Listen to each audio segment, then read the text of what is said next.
Hello everyone. Thank you for tuning in to another day of turning challenges into victories.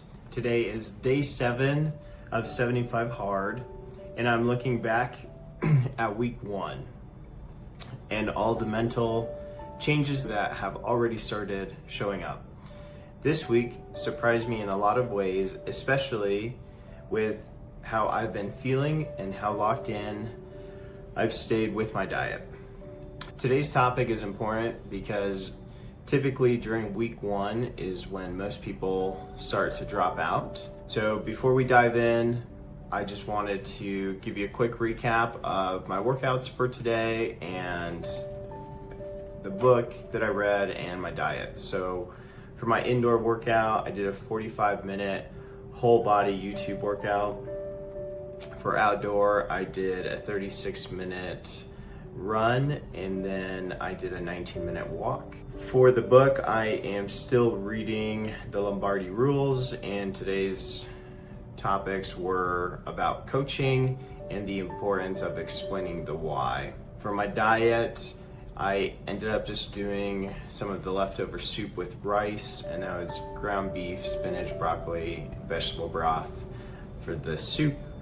And then I had some late night cravings, so I had some eggs and black beans. My energy today, overall, had good energy. Definitely felt a little bit more tired after the run, but I'm not complaining. It's definitely a good tired, and it just shows that I'm moving in the right direction. So moving on to our topic for today. So the biggest thing that has surprised me this week was how good I've actually been feeling each and every day. I expected to be dragging by day 7, but instead I've felt more focused, higher energy, and honestly, I've been shocked that the diet has been working so well, and honestly that I've been able to stick to it. I will say I definitely overdid it with the run a little bit today. Pushed myself a little bit more than I probably should have, but that's okay.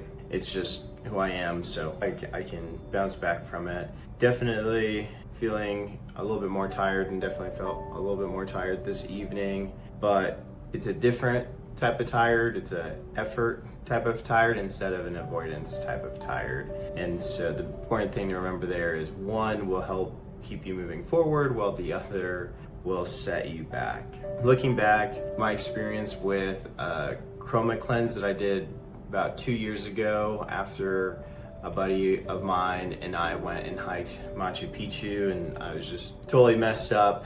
My wife ordered a chroma cleanse, and I did that, and it's essentially a week's worth of clean eating. And I just remember the first couple days just feeling really bad, just feeling like I wasn't getting enough food, and I felt like I was always just in the kitchen preparing these small meals. But even through all of that, I was still losing weight, and my inflammation was coming down, and I ended up losing a whole bunch of weight.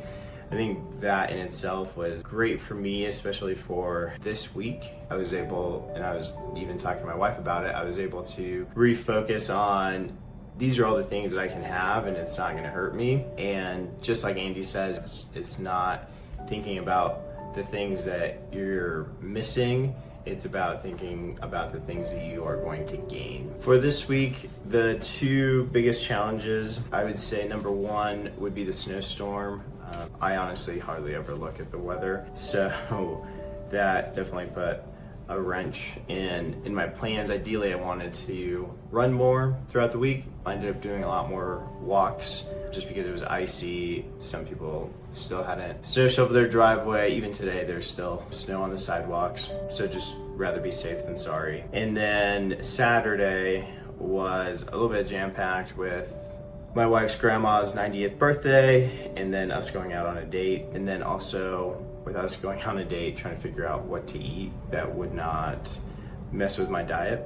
So I'd say those would be the 2 biggest things. In the past, both of these things would have been the perfect excuse to delay or avoid doing something. And so this time it just reminded me that my emotions don't get to decide whether I show up my standards are the ones that end up doing that for me. So regardless of what's going on, I still have tasks that I have to do. And so that's exactly what I did. One of the biggest wins was stepping on the scale this morning and seeing 191. I started at 198 a little bit over a week ago. And because I did the Chroma diet, I knew that this isn't something that's just magical. You don't just magically lose 7 pounds in 7 days. It has to do a lot with the diet that you're doing, as well as making sure that you're staying hydrated and just really cleansing your body of those toxins. Sauna also helps a lot. I do sauna a couple times a week. Another surprise were the outdoor workouts. I dreaded them a few times, especially after the snowstorm, but once I was out there, it never actually felt that bad. It was actually really nice. A couple of those nights, I don't know which night was the full moon, but it looked like a full moon on a couple of those nights, and everything was just lit up. The snow, it kind of felt like I was walking around. Honestly, during the day, everything was well lit. And then I also got to take my son on a few outdoor workouts, and that was very meaningful to me. It felt like not only was I investing in myself, but I was also investing in my family at the same time. And I'm sure those are things that he may not cherish as much, but I'll definitely cherish.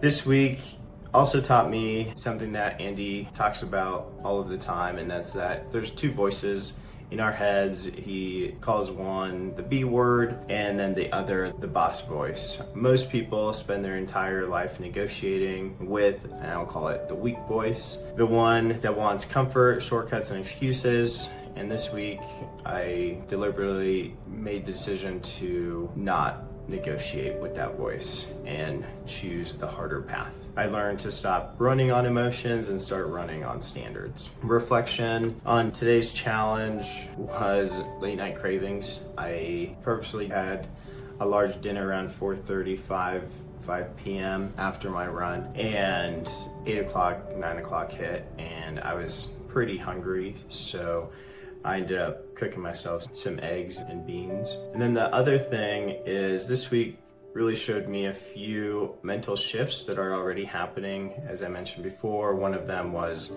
learning to hear both voices in my head and intentionally choose the one that moves me closer to my goals. When I step back and look at the bigger picture, I'm reminded how small adjustments can have a large impact over time. And there's a book about it. I want to say the book is called The 1% Rule, but it essentially just talks about getting 1% better each day and not necessarily shooting to be 10, 20% better. So what is one small adjustment I could do today that will compound over time? We are all stronger than we believe. And with that, I would leave you with these words of motivation. The larger picture is worth more than any moment of discomfort or doubt, so keep moving forward.